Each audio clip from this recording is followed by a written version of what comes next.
लोके चतुर्मुखमुखोद्भव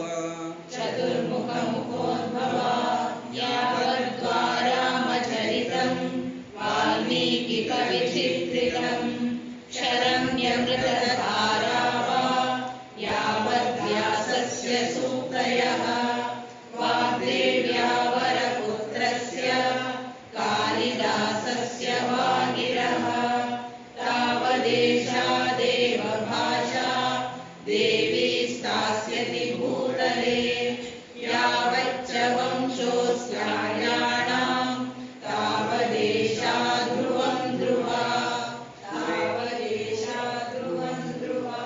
पुरे रामे गृहे कुट्यां बाले वृद्धो युवापि च करोतु संस्कृताभ्यासं प्राप्नोतु ज्ञानसम्पदम्। तुर्या कक्षायां भवतां सर्वेषां हार्दं स्वागतम्। सुरसरस्वती सभा इति एका संस्था अस्ति। शृङ्गगिरि जगद्गुरुभिः संस्थापिता सा संस्था। अस्याः केन्द्रं बेङ्गळूरुनगरे अस्ति। सरलसंस्कृतपरीक्षाः सञ्चालयति सा संस्था। भवन्तः सर्वे तत्र प्रथमा द्वितीया तृतीया इति तिस्रः परीक्षाः समापितवन्तः सन्ति इति चिन्तयामि। प्रायः भवन्तः सर्वेपि तिस्रः परीक्षाः समापितवन्तः इति अहं चिन्तयामि। अनन्तरपरीक्षा अस्ति तुरीया इति। भवतां परीक्षा का अस्ति? तुरीया। कदाचित् प्रश्नः भवेत् प्रथमा द्वितीया तृतीया चतुर्थी इति भवेत् खलु इति। चतुर्थी इत्यर्थे एव अन्यः शब्दः तुरीया इति शब्दः। तुरीया इत्यस्य चतुर्थी इत्यस्य अर्थे कोऽपि भेदः नास्ति। चतुर् इति शब्दः, तस्य शब्दस्य एकः छ इति प्रत्ययः आगच्छति। तस्य छस्य ईया इति आदेशः भवति। प्रथम अक्षर च इति अक्षरस्य लोपः भवति। तुरीया इति रूपं भवति। अतः तुरीया परीक्षा इत्युक्ते चतुर्थी परीक्षा इत्येव अर्थः। अतः भवतां सर्वेषाम् इदानीं तुरीया परीक्षा भविष्यति अग्रे।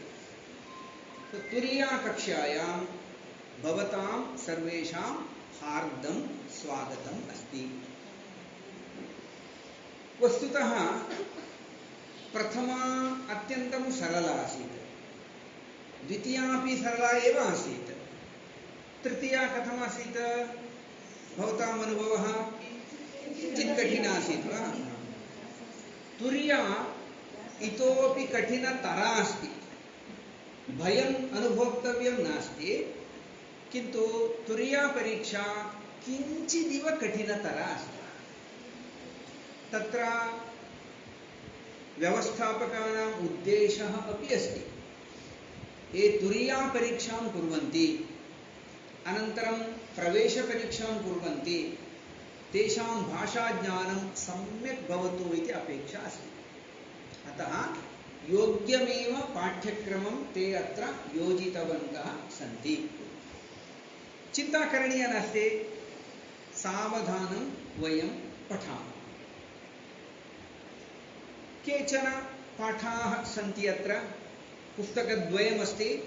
प्रथमं पुस्तकं तथैव द्वितीयं पुस्तकम् अस्ति। द्वितीयपुस्तकं विशेषतया व्याकरणं बोधयति। वयं पुस्तकद्वयमपि पठामः। सावधानं पठामः। अस्माभिः परीक्षाविषये अधिकं चिन्तनं करणीयं नास्ति। इदानीम् आरम्भं कुर्मः चेत् यद्यपि अगस्ट् मासे एका परीक्षा भवति, तदा एव भवद्भिः लेखनीयम् इति अपेक्षा नास्ति।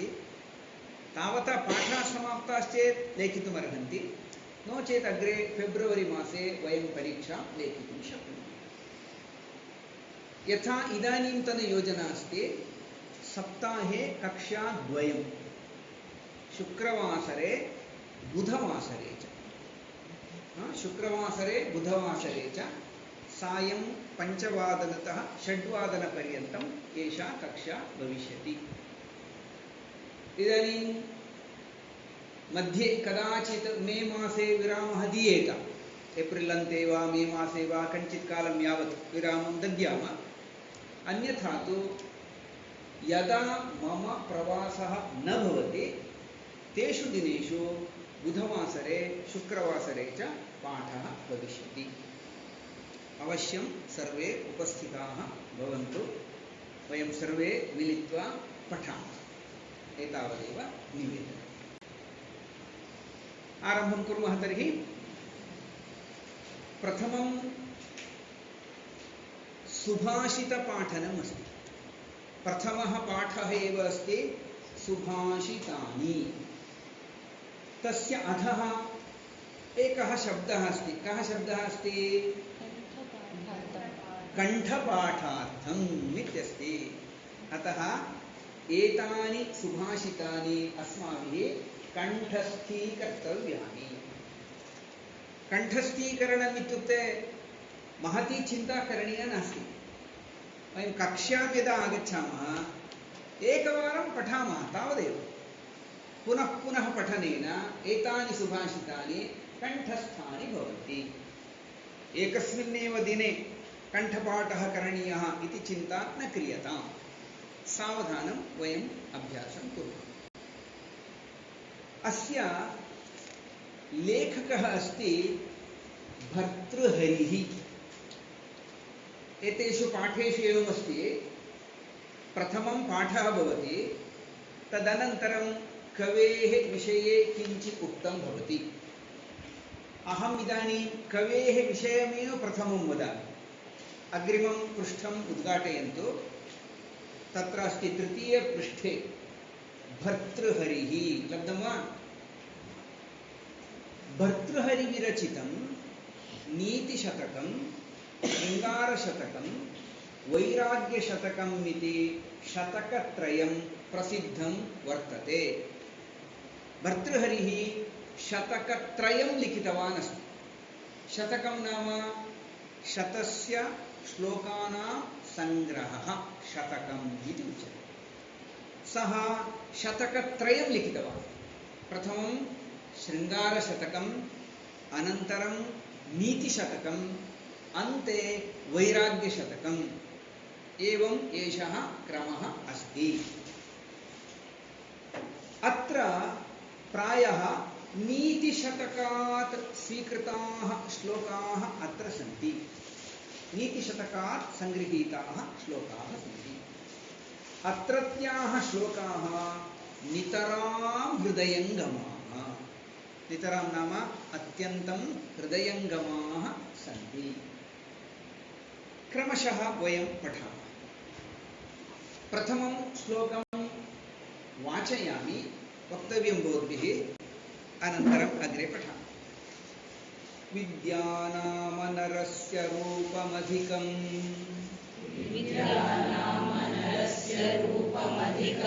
प्रच्छन्नगुप्तं धनम्, विद्याभोगकरी यशस्सुखकरी, विद्यागुरूणां गुरुः, विद्याबन्धुजनो विदेशगमने, विद्यापरा देवता, विद्याराजसु पूज्यते नहि धनम्, विद्याविहीनः पशुः,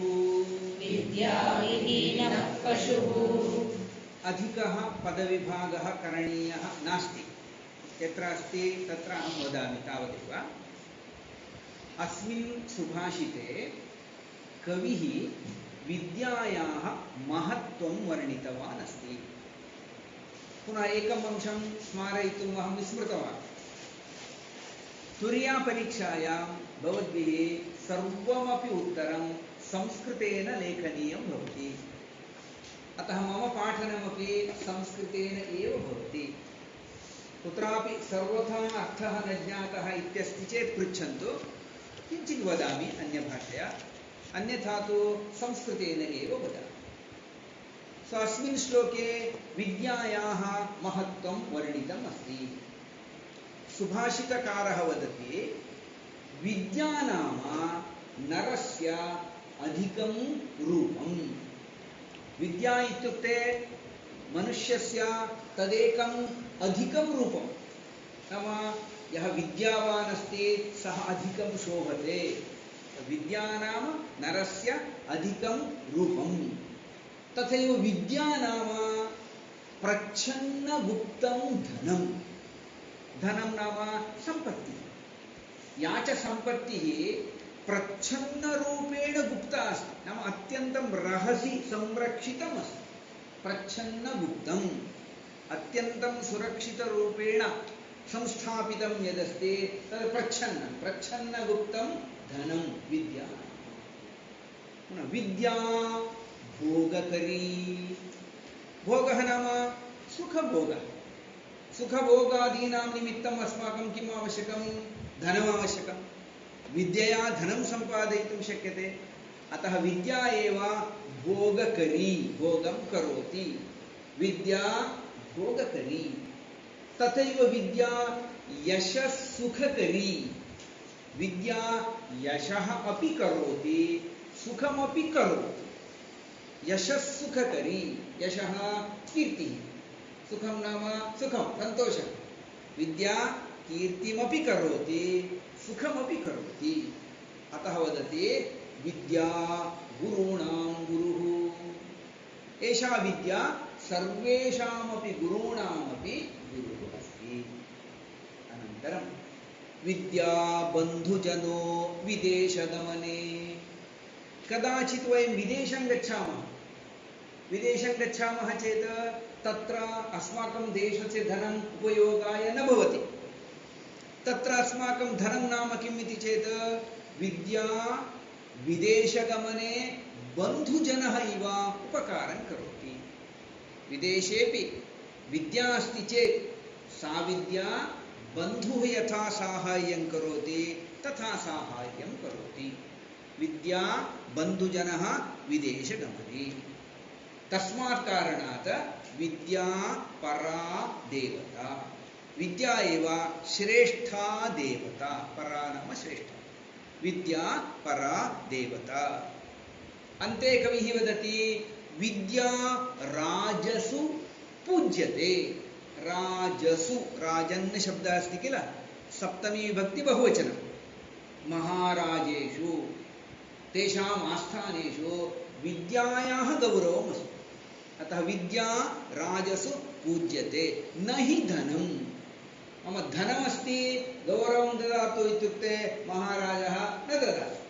अतः राजसु विद्या पूज्यते न तु धनम्।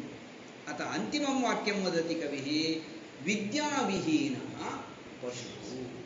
यस्य विद्या नास्ति सः साक्षात् पशुः, नाम पशुसमानः इत्यर्थः। एवं सुभाषितस्य अर्थः अस्ति। सर्वे शब्दाः ज्ञाताः सन्ति वा? कोऽपि प्रश्नः अस्ति वा? नास्ति। तर्हि द्वितीयं श्लोकं पठामः। मम क्रमः अस्ति पुनरेकवारम् एषः श्लोकः वक्तव्यः। अस्तु, वदामः पुनरेकवारं।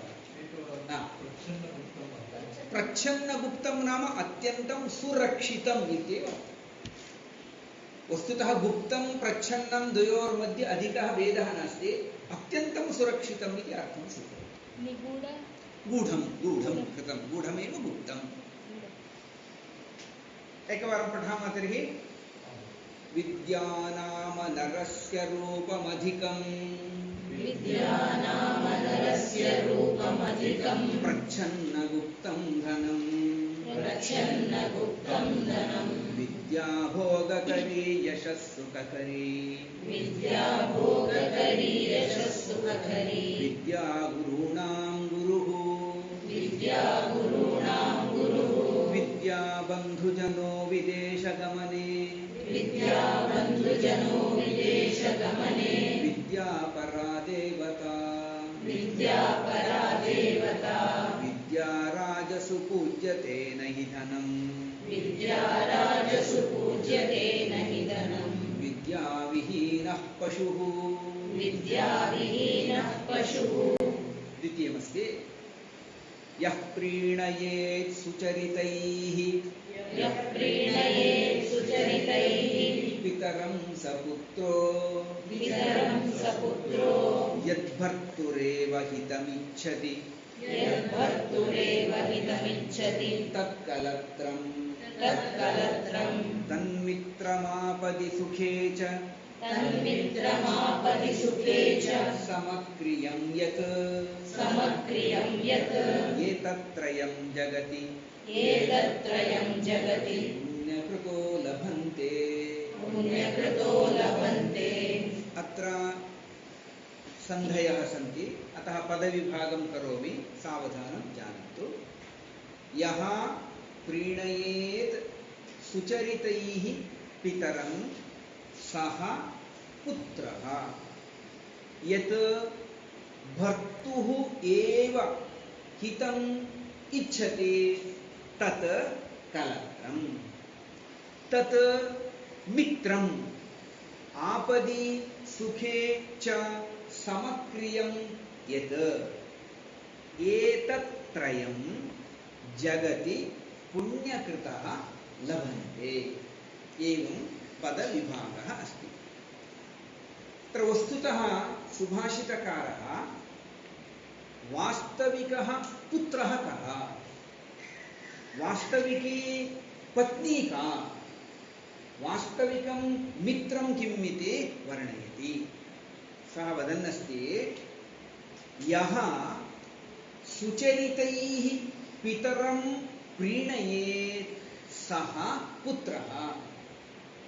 बहवः पुत्राः भवन्ति नाम्ना पिता जन्म ददाति बहवः पुत्राः भवन्ति किन्तु वस्तुतः पुत्रः नाम कः इति चेत् यः सुचरितैः स्वस्य उत्तमैः व्यवहारैः उत्तम आचरणैः पितरं प्रीणयेत् यः जनकं पितरं प्रीणयति सन्तोषयति यः स्वस्य सद्व्यवहारैः पितरं सन्तोषयति सः एव पुत्रः। अन्ये पुत्राः न इति न किन्तु वास्तविकः पुत्रः एषः भूत्वा यः सुचरितैः पितरं प्रीणयेत् सन्तोषयेत् सः वस्तुतः पुत्रः।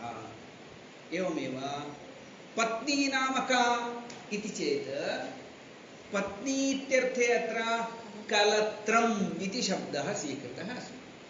पत्नी इत्यर्थे कलत्रम् इति शब्दः एषः नपुंसकलिङ्गः शब्दः यत् भर्तुः एव हितम् इच्छति पत्युः हितमेव इच्छति अन्यस्य हितं न पत्युः एव भर्तुः एव हितम् इच्छति तत् कलत्रम्।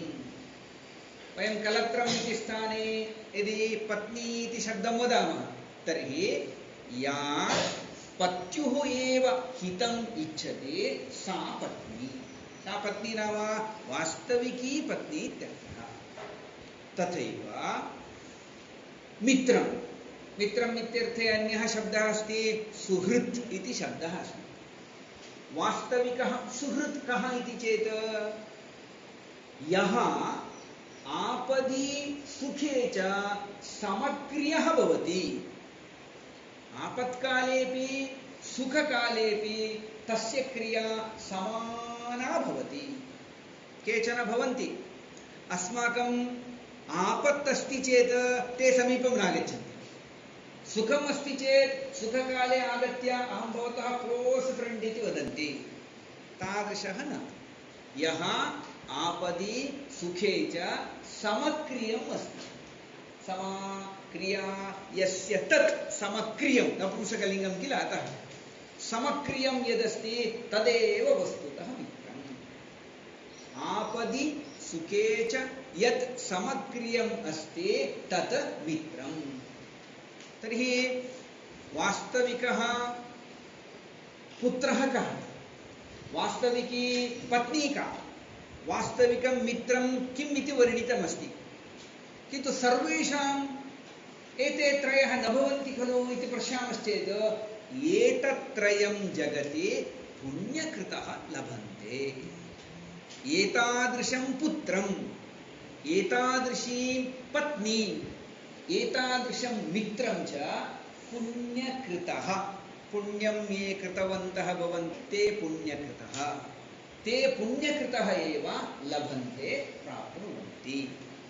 पुण्यकृत्, पुण्यकृतौ, पुण्यकृतः इति शब्दः, अतः पुण्यकृतः इति बहुवचनं।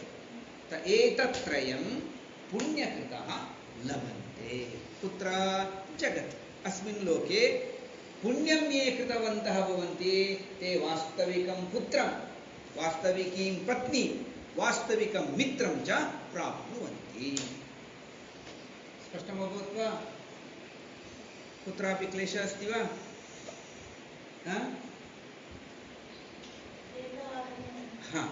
पुनः वदामि, यः सुचरितैः पितरं प्रीणयेत् सः पुत्रः। अन्वयं वदन् अस्मि। यः सुचरितैः पितरं प्रीणयेत् सः पुत्रः। यः स्वस्य सद्गुणैः अथवा सद्व्यवहारैः पितुः सन्तोषं जनयति सः एव पुत्रः। यत् भर्तुः हितम् इच्छति तदेव कलत्रम्। या पत्युः हितमेव इच्छति सा वास्तविकी पत्नी अस्ति।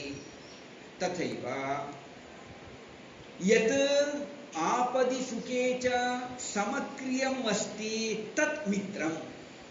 यः आपत्काले सुखकाले च समानक्रियावान् भवति, समानव्यवहारवान् भवति, सः एव सुहृत्। एतत्त्रयं नाम योग्यं पुत्रं, योग्यां पत्नीं, योग्यं मित्रं च पुण्यकृतः लभन्ते। पुण्यं ये कृतवन्तः भवन्ति ते केवलं प्राप्नुवन्ति।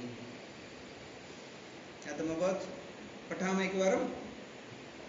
यः प्रीणयेत् सुचरितैः पितरं स पुत्रो